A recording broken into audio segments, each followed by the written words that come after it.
Yo, what's going on? It's someone that's known here, and welcome to today's discussion. Today we're going to talk about the emergence of drug culture melding into the social contract. We'll be focusing on as much sides of the spectrum as we can in drug culture. But what is social contract? Some of you may be wondering. Social contract theory basically is the set standard behavior within a society. You can say the laws do this, and laws do play a role, but it is largely society that influences the way we end up behaving. The contract is like so. Basically, don't do to others what you don't want done to you. Most people don't kill each other because, well, they don't want to be killed themselves. And we tend to follow these obvious laws and avoid common wrongdoings. Some people obviously don't completely follow this contract, but ideally, for a society to thrive and remain peaceful, we should be inclined to follow moral behavior. So now that that's established, let's really get into this video and see how drug culture is entering the social contract. Now, I use the term old view pretty lightly here because I do think that some points are still pretty valid and very well may continue to be in the future. Now, I think that a while back people actually had a solid deal of trust in the government body. Again, not completely, but the average person, I would say, did much more so than they do today. This wave of technology has completely changed many perceptions, and I would say people are much more informed, or at least have the access and a much easier opportunity to become informed than, let's say, like 50 or so years ago. So really, in other words, people probably only saw the dangers and negatives of taking narcotics, especially when looking at the slums. Grimy people have always been around. People most likely saw it and see it as being a waste. You're high all day, you don't do anything productive, it makes you brain dead. All these assumptions, and we can easily get the picture from some of the anti-drug propaganda over the years. Now, I do think some of these things do stand true, but it really depends more on the substance and how you go about doing it. There are definitely still heroin addicts out there who would rather do nothing but nod off all the time. There are still meth heads who will steal and rob just to get another high, and the list goes on. But the social contract of before was generally against drug culture. It was seen as a threat that the common folk were in favor of eliminating. Drug culture is another term I use lightly here because some may consider it counterculture. The new view, I feel like, has always been around and is natural among humans, whether that be ceremonial or for medicinal or recreational purposes. But it is new to society specifically. But you can argue not completely new. Alcohol, tobacco, and caffeine have a long history of being around that were pretty much put into place because of the function of society. It really wasn't until these last 10 or so years have we really seen more leeway on substances, cannabis being the big one. But with more research done covering things such as medicinal benefits of MDMA, ketamine, and psilocybin mushrooms, I think there has been a shift in the general perception and what to believe and not to believe, and I only think this shift is really only starting to begin. And because of those drug laws that happened in the 60s and all the culture and counterculture that was involved in it, it's in pretty recent memory still, and now we have pretty much conflicting evidence that says otherwise, and that some of these substances are much safer than the ones that are legally available to us, and it makes us question, do these laws and regulations hold our best interest? If we were wrong about this, what else is there that we don't know that we've been holding back on? And there are other things of this, such as it being a freedom of choice, and I'm in favor of choice, but it's something we have to be very careful with. We don't want to support and supply for a drug epidemic and create a bunch of addicts. So I think at the very least, all substances should be allowed for testing and for medicinal purposes. And it might take a while for recreational use, but it would have to be in small steps, one thing at a time. So I want to get into some of the risk factors and benefits of each class of substances, just so we can get a wider perception of this. Starting with psychedelics, there's been recent support of mushrooms in therapy settings. For example, it serves pretty well for cancer patients with only so much time left. There's been ayahuasca studies for PTSD, ibogaine studies for addiction, LSD and psychotherapy. All these are showing to have significant impact in helping individuals. The safety profile for these vary, but common psychs like acid, shrooms, mescaline, and DMT are some of the safest on the planet. They won't cause any physical damage to you, they're non-addictive, and it might feel like your head is going for one hell of a ride, and this might be hard to handle, especially for newer users, but studies suggest there is no negative long-term mental health effects, and there's even support for lifetime use. It may help aid in lowering psychological distress. Long-term LSD use, though, on a side note, may not be that good. See, the thing is with psychedelics, there's a recreational crave for it, I'd say. I know some people are just interested in trying to have a good time, but it becomes more apparent when you get into higher doses, different substances, and at a more frequent rate, that psychedelics are much more than that, and you aren't always in store for a recreational experience. To me, it's looking like they will help you thrive more, experience more, appreciate life more, enjoy more, live more, almost like they should be a vitamin we take once a month or so. There are some risk factors though, but this largely depends on the individual. For example, I'd move very cautiously if I was predisposed to schizophrenia. To me, weed should be like the way alcohol is right now, it being the intoxicant of choice.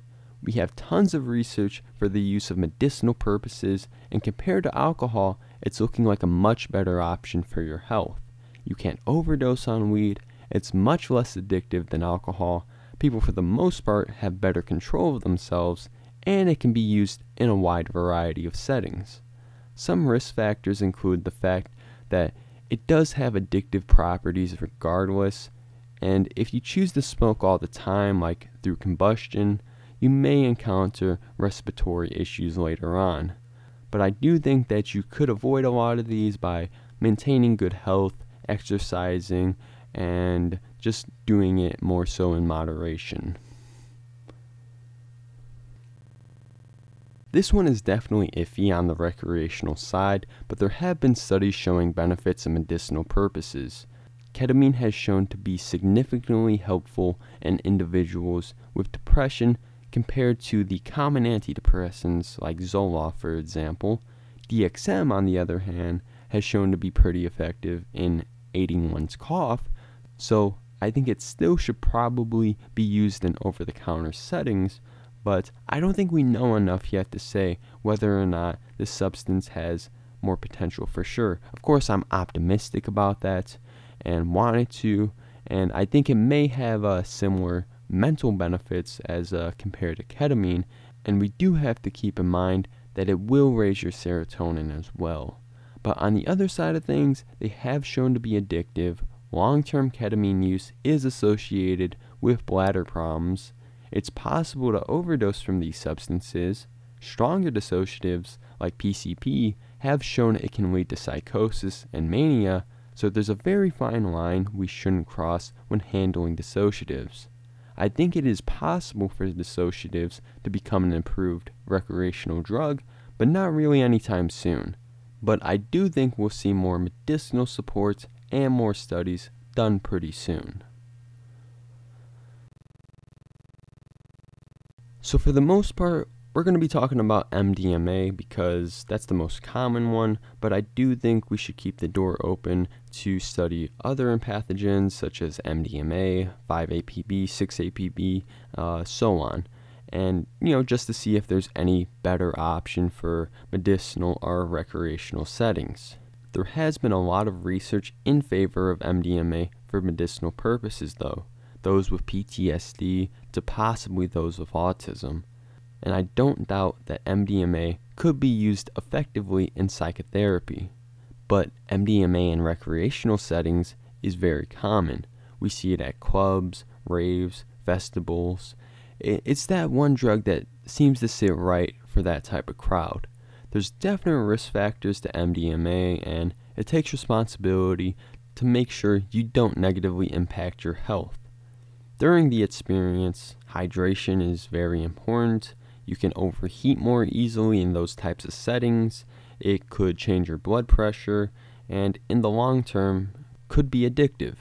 I've had some close friends go through it, and I've just seen other people go through this. And too much use just can lead to you messing up your serotonin system.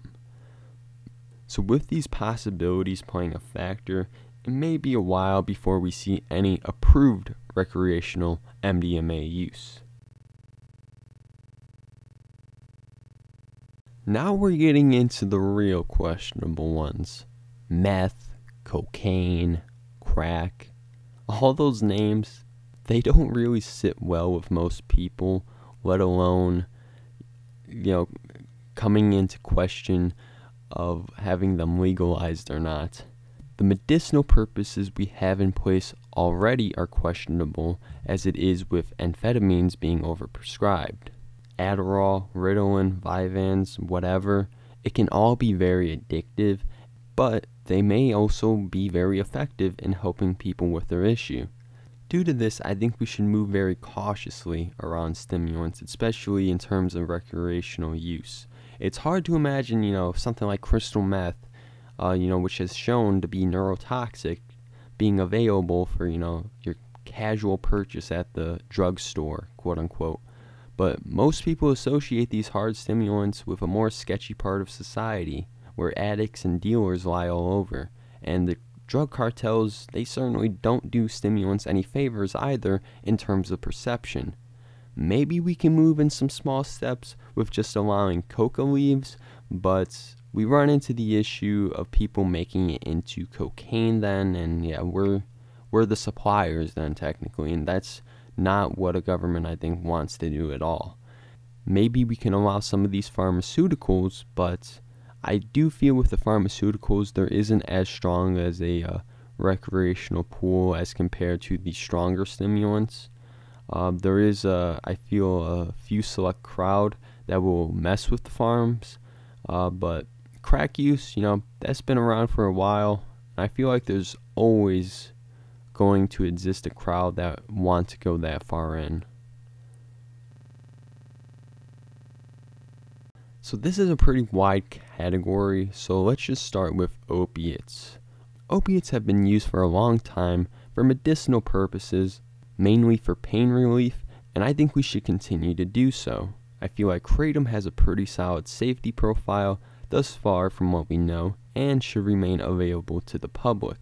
But when we go further down the scale into things like hydros, oxys, heroin, fentanyl, yeah, those are words that, again, don't sit well with most people. They can be super addictive. You can be putting your life at risk from like respiratory depression. You aren't really functional when you're nodding off, and that's just the start of it. But I do think that this is such a strong thing that it may be better to take the matters into our own hands and treat it like an illness instead. This is one of those substances that has a long history of control. What I mean is others creating addicts, essentially. For right now, you can say criminal organizations are responsible, and right now it seems mainly for economic gains, but opiates have been used for other means. The Opium Wars is a classic example of power and control through the use of this drug class. Britain forced China to buy opium, and basically there was a big portion of the population that became addicted, and it was considered an epidemic. So there's a long history of opiates being in a more negative light than positive. And again, it is also something that can be overprescribed, and some people just see this as evil. But again, like crack, it fits into the category of the deep end. I think there's always going to be that crowd that will want to go for opiates and want to go that far in. Maybe we could try something with codeine as a possible recreational substance, but even that's pretty questionable. But because of these factors, I don't see opiates becoming recreational anytime soon.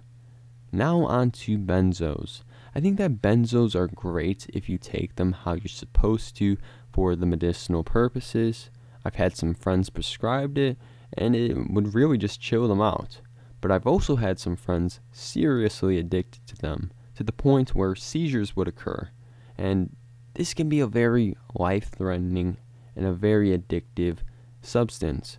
Xanax, the common example, I think it's grown a pretty bad rep, as if it's just, something cool to do, and it's just something that makes you brain dead, and, that can happen, but Xanax can completely change who you are and how you act.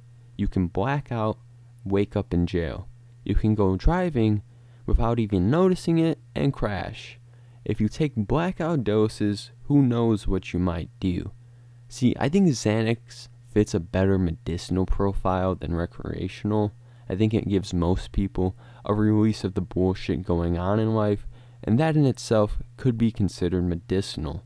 But it's also what gets you addicted, and it just gets worse and worse as time goes on. And it's pretty similar with barbiturates. Maybe we have potential for something like gabapentin, but to become recreational, I don't really see us moving in that direction anytime soon. Now for the miscellaneous. So there's some other ones that don't necessarily fit into the other categories. So we'll start with nootropics. Now there are some nootropics out there that do require a prescription. So, this is definitely a questionable one. But I think mainly this is an iffy category because I think it depends on the substance itself. Things like phenibut have shown to have addictive potential, but the substances may work well in improving our cognition. So it somewhat fits in the psychedelic category of making us thrive, but it's a broader category that depends on the substance. Deliriants next. Deliriants. Why are we including deliriants? I mean, they're not restricted by any means, but I'm thinking maybe we should have a restriction on some of these deliriants, especially like scopolamine, as it has shown the potential to be used as a hypnotic, just to spread some awareness, as well as it just being, very dangerous and not enjoyable for most people. Then there's salvia. I think salvia may fit into the psychedelic category, but then again, at the same time, some people will just completely lose it during it. I think more research has to be done in this area, and nitrous oxide may be another potential recreational substance that may come to rise, but I don't really see nitrous being generally accepted in the next 5 years, maybe 10 years. We'll see what happens. So I think it's pretty clear that there is no simple yes or no answer towards which substances should come into legality, which should come medicinally, which should come recreationally. There's so much we have to consider because essentially we'll be changing the workings of a society due to the sheer complex impact these substances can have. But I know this, the people who are using now, it's our responsibility to use substances appropriately. What I think most people fear is a wave of addiction happening, but there are many substances that could and would probably do much better than the substances that are allowed and generalized now. If as a people we can show disciplinary drug use, that means still being able to operate functionally about your day-to-day task, this would greatly put a substance in favor. Of course, research needs to be done as well. That's going to be very key to get a substance decriminalized. But if there's a substance that has a safer profile than what we have now, and there's a demand for its legality by a great number of people, it will only be a matter of time before it is the clear, rational thing to do, but also the moral thing to do. Even we now, I don't think should be held against you or criminalized at all. If you want this option for recreational purposes over alcohol because you don't want to ruin your liver, it's only the right thing to do. Other substances are definitely questionable though, and will take much more convincing and responsibility as a people to show society can still function with these substances readily available and standardized. This probably won't happen for every drug, but like I said, a shift is happening and substance use and choice is gradually changing and becoming a part of the social contract. And there you have it. I know this was a much more deeper topic than normal, than what we normally just go about, but it is something that I was wanting to talk about quite a bit and just kind of put it into a more professional format, I guess. But it is, it is YouTube. We are still laid back as fuck, so we're just chilling a bit. But yeah, drugs, in short, drugs are slowly becoming accepted by most people, is what I'm trying to get at. And I just basically laid out everything of how I think it's going to happen and what's going to happen and what substances we may see come into acceptance, but also just the general idea that substances and substance use in general is coming into acceptance by society. So it's an interesting topic, I think, and I think there's definitely room to be expanded upon. I just feel like I just scratched the surface with this. So if you have anything, any comment at all, anything you want to add, drop below. Anything I missed, anything I got wrong, drop below. Keep me in check too. So I hope you guys did enjoy this video. If you did like it, subscribe. Like I said, comments, all the normal shit. You guys know what to do. Notifications, all that shit.